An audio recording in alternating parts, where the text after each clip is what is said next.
क्या आज भी मार्केट गिरेगा?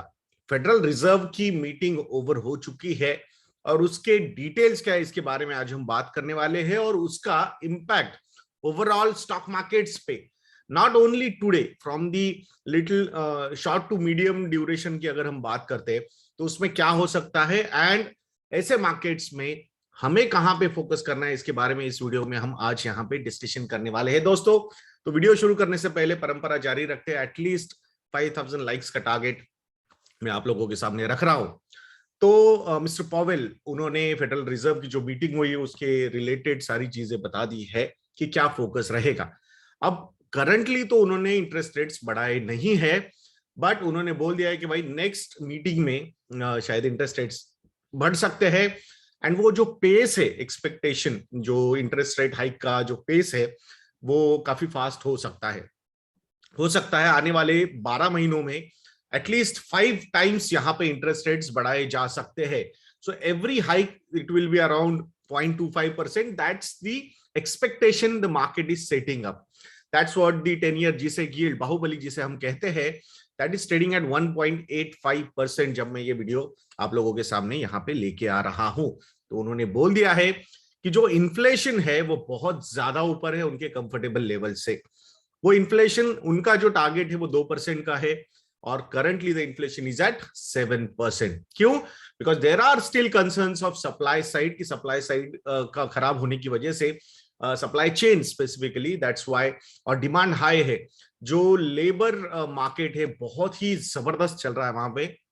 जो अनएम्प्लॉयमेंट रेट्स है वो काफी लो लेवल्स पे चल रहे हैं compare to the historical levels and the comfort levels, the target levels of federal reserve जो है वो अराउंड 4% के अगर है तो 3.9% का अनएम्प्लॉयमेंट रेट है, which is quite lower compare to what the markets और the overall world economy was expecting जब कोविड हिट हुआ था। इस क्यों वर्ल्ड इकोनॉमी क्यों एक्सपेक्ट, वर्ल्ड के क्या एक्सपेक्टेशन होते हैं यूएस से? भाई अल्टीमेटली जो ड्राइविंग फोर्स होता है पूरी दुनिया का, जहां से एक इंजन है, मतलब आप कितना भी बोल लो, US is a big engine और big contributor to the world economy. So उसको इग्नोर नहीं किया जा सकता है। तो वहां पे क्लियरली फेडरल रिजर्व ने अभी बोल दिया है कि भाई इंटरेस्ट रेट हाइक्स हो सकते हैं, इन्फ्लेशन काफी ऊपर है। ऐसी बातें हैं कि 40 साल का जो ट्रैक रिकॉर्ड अगर हम देखेंगे तो 40 ईयर हाई पे इन्फ्लेशन ट्रेड हो रहा है। 1980 में 81 में the inflation was on a higher side. उसके बाद आज यानी कि इस साल 2022 में वो इन्फ्लेशन 40 ईयर हाई पे जा चुका है। So Federal Reserve is not comfortable with that. उन्होंने और भी चीजें बोली है, जैसे कि क्यूई का जो टैप उन्होंने ओपन किया हुआ था, मतलब पैसा जो फ्लो हो रहा था, इनफ्लो हो रहा था इकोनॉमी में, जो बैलेंस शीट वो एक्सपांड कर रहे थे, so that will stop in March. तो इस मार्च में वो स्टॉप हो जाएगा एंड देन एक बार रेट हाइक हो जाएगी, इंटरेस्ट रेट हाइक करेगा फेडरल रिजर्व, उसके बाद वो जो क्वांटिटेटिव ईजिंग की हुई उन्होंने, तो वहां पे वापस पैसा सक आउट करना शुरू कर देगा फेडरल रिजर्व। तो वहां उसका रीजन हो, उसका रिएक्शन होगा या उसका रिजल्ट होगा कि जो बैलेंस शीट है फेडरल रिजर्व की वो श्रिंक होना शुरू हो जाएगी। That's what they have targeted. अब ये क्यों करना पड़ता है, ये सारी चीजें क्यों कर रहा है फेडरल रिजर्व की? भाई एक बार लिक्विडिटी मार्केट में डाल दी है तो अब निकाल, ठीक है, अब नया मत डालो, बट वापस क्यों निकाल रहे हो? तो it is called ammunition building, कि आने वाले समय में अगर कोई और ज्यादा प्रॉब्लम हो जाते हैं, so at that point of time इनके पास ये एम्यूनिशन होना चाहिए to infuse money in the market. ये हमेशा नहीं करते रह सकते। अल्टीमेटली जब इकोनॉमी को जरूरत है, जब कंपनीज को जरूरत है लिक्विडिटी की, eight that point of time liquidity provide करना इज ऑलवेज राइट।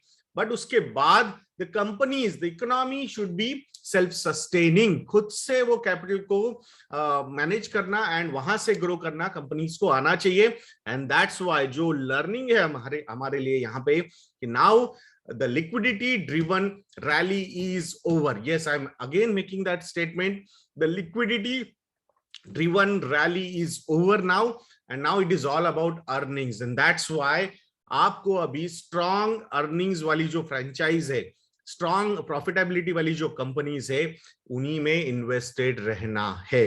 सो हो सकता है इन द शॉर्टर ड्यूरेशन वो कंपनीज में भी आप लोग करेक्शन देख सकते हो, but have that faith, be a shareholder, be a long term investor if you believe in the growth story, earning visibility and growth potential. तो मैं आशा करता हूं कि ये वीडियो भी आपको अच्छा लगा होगा. सो दोस्तों, हमारा जो ये चैनल है 4 लाख सब्सक्राइबर्स कंप्लीट किए, दैट्स व्हाई. Thank you. ये promo code for some days it is still active. आपको 50% to 70% का हाईएस्ट डिस्काउंट हमारी वेबसाइट investornet.in पे मिलेगा. Please use promo code. Thank you. So next video में मिलते हैं. जय हिंद.